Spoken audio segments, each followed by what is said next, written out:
हिंद दोस्तों, रेलवे की 2025 की रिक्रूटमेंट का फुल नोटिफिकेशन जारी हो चुका है। साथ ही साथ आज से फॉर्म भी भरने शुरू हो चुके हैं। अगर आप इच्छुक हैं, एलिजिबल है तो फॉर्म को अप्लाई कर दीजिएगा। हमने इस पर एक ऑलरेडी फुल नोटिफिकेशन की वीडियो बना रखी है, लेकिन काफ़ी सारे सीसीए कैंडिडेट्स के सवाल आ रहे थे कि हमारे लिए भी कई सारी इंपॉर्टेंट जानकारी दी गई है, उसको लेकर के वीडियो बनाइए।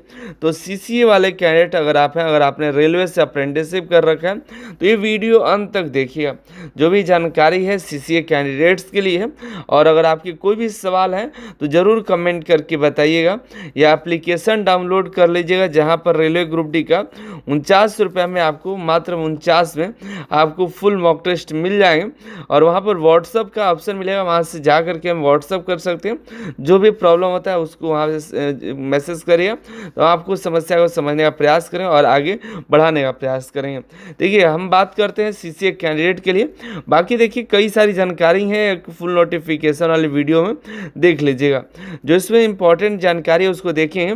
पहला सीसीए कैंडिडेट्स की बात करें तो देखिए, सीसीए कैंडिडेट्स का रिजर्वेशन जो होता है, यहाँ हॉरिजॉन्टल रिजर्वेशन होता है। साथ ही साथ एक सर्विसमैन का भी हॉरिजॉन्टल रिजर्वेशन होता है। हॉरिजॉन्टल रिजर्वेशन क्या है? जैसे कि मान लीजिए टोटल 100 सीट है, इसमें से 20% कोटा होगा, तो 20% ये आप सीसीए के लिए है, 20% एक सर्विसमैन के लिए। तो ये जो बचा है 100 की जगह पे ये 60 सीट बच गया। ये हॉरिजॉन्टल होता है। वर्टिकल क्या होता है? अलग अलग सीटें होती हैं। वर्टिकल अगर होता है तो 100 के 100 सीट रह जाती, 20 अलग से और 20 अलग से, यानी कि 140 सीट हो जाता।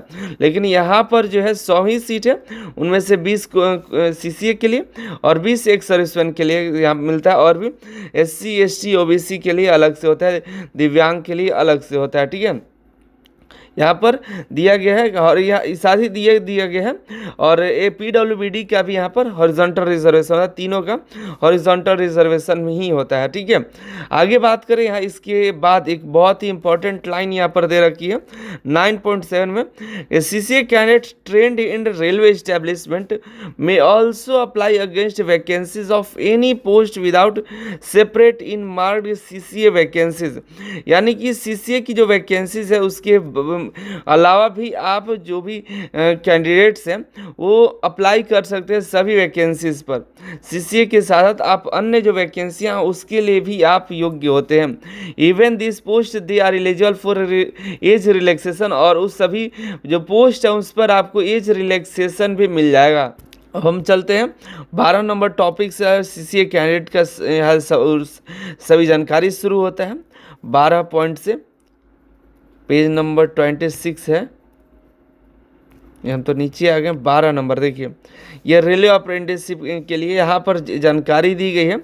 जो सीसीए की जो सीट भरे जाएंगे उसके लिए कैंडिडेट्स के पास रेलवे से अप्रेंटिसशिप की डिग्री हो, जो कि NCVT national council of vocational training NCVT से हो। और आपकी जो सेपरेट वैकेंसीज दी गई है उसमें देखने के लिए मिलेगा 20% का जो कोटा है उसकी जानकारी आपको मिल जाएगी। जो वैकेंसी है टोटल उसमें सीसीए अलग से दिया गया है, उस कैटेगरी में आप जो है अप्लाई कर सकते हैं। ये आपको हॉरिजॉन्टल रिजर्वेशन में मिलेगा। साथ ही साथ इन केस ऑफ पीडब्ल्यूबीडी, अगर आप पीडब्ल्यूबीडी या एक सर्विसमैन होते हैं तो भी आपको हॉरिजॉन्टल रिजर्वेशन भी मिलेगा। देखिए, एक बार ध्यान रखिएगा, अगर सीसीए कैंडिडेट्स की सीसीए की जो सीट है, अगर जैसे 20% कोटा है, अगर वो नहीं भर पाता है तो जो वो सीटें खाली नहीं रह जाएगी, उसको भरा जाएगा जो यूआर एससी एसटी ओबीसी हैं उन सभी से। लेकिन जो पीडब्ल्यूबीडी की जो सीट है ना, उसको नहीं, वो खाली की खाली रह जाएंगे, अगली बार भर्ती में देखने के लिए मिल जाता है। ठीक है, ये ध्यान रखिएगा।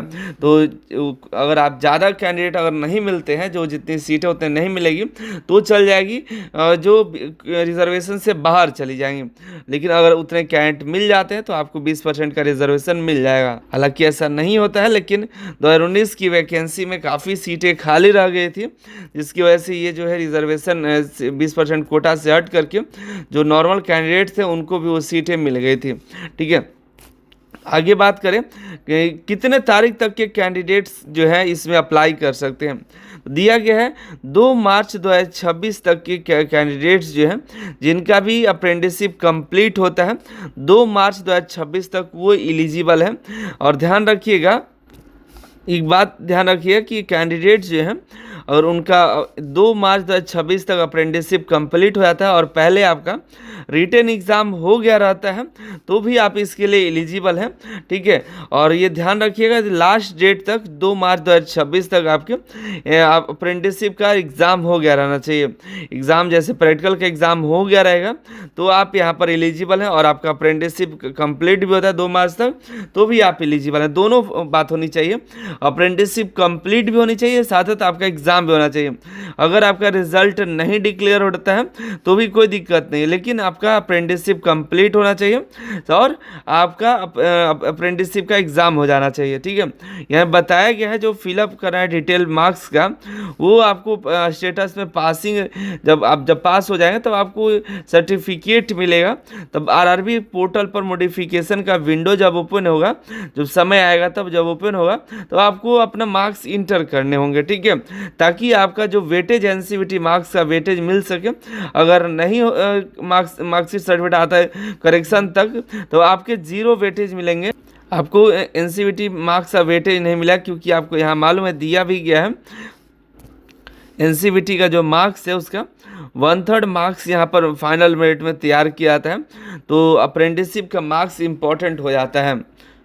और यहाँ देखिएगा इसमें एक इम्पॉर्टेंट बात ये दिया गया है, अगर एनसीवीटी स्कोर ऐड करने के बाद जितने मार्क्स आपके आ रहे हैं उसमें एनसीवीटी स्कोर ऐड करने के बाद अगर आपके मार्क्स सीवीटी से कम हो जाता है तो आपका जो हायर होगा, जो 2 मार्क्स ऑब्टेन जो अच्छा स्कोर होगा उसी का फाइनल मेरिट में लेकर के आपका फाइनल मेरिट तैयार किया जाएगा।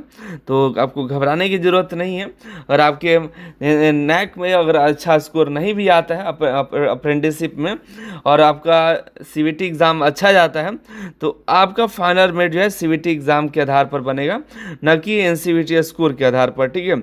और अप्रेंटिसशिप कैंडिडेट का पीईटी भी नहीं होता है, डायरेक्ट 1 डे एग्ज़ाम होगा। ग्रुप डी का एग्ज़ाम देने के बाद अच्छा स्कोर किए रहेंगे तो डायरेक्ट आपको डॉक्यूमेंट वेरिफिकेशन के लिए बुलाया जाएगा। और यहाँ बताया गया कि जो रेलवे अप्रेंटिसशिप कैंडिडेट्स हैं उनको ऑनलाइन फॉर्म भरते वक्त आपको अप्रेंटिसशिप का मार्क्स ज़रूर इंटर करना है। अगर आप अभी आपका मार्क्सिट सर्टिफिकेट नहीं आता है तो आप वहाँ पे अपेयरिंग में डाल सकते हैं, लेकिन जैसे ही आपको करेक्शन का विंडो ओपन होगा जब मार्क्स आ जाएंगे तो आपको इंटर करना पड़ेगा, ठीक है। अगर आप मार्क्स नहीं इंटर कर पाते हैं तो आपको वेटेज नहीं मिलेगा, यही इसमें कहना है, ठीक है। बाकी और भी जो भी जानकारी होगी आपको चैनल के माध्यम से देते रहेंगे। और एक इम्पॉर्टेंट बात है यहाँ पर है, रेलवे ग्रुप डी में जो 20% का कोटा है उसमें भी कई सारे जगह पर कोटा जो है 100% नहीं मिला है।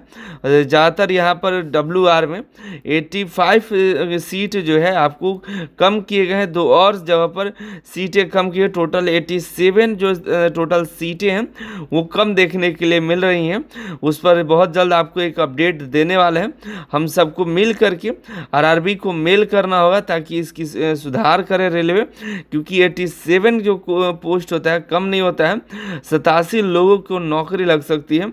अगर ये सही से जो टोटल वैकेंसी का आपको चेक किया गया, जांच की गई तो बढ़ सकता है। तो सभी सीसीए कैंडिडेट जो है मेल करेंगे, हम एक बार ज़रूर इस पर आवाज़ उठाएंगे, ज़रूर सबसे मेल करवाएंगे। तो चैनल से जुड़े रहिएगा, टेलीग्राम से जुड़े जाइएगा ताकि हम अपडेट देते रहेंगे। मिलते हैं अगली वीडियो में अगली जानकारी के साथ। आप अनिल सर IT ऐप भी डाउनलोड कर लीजिएगा।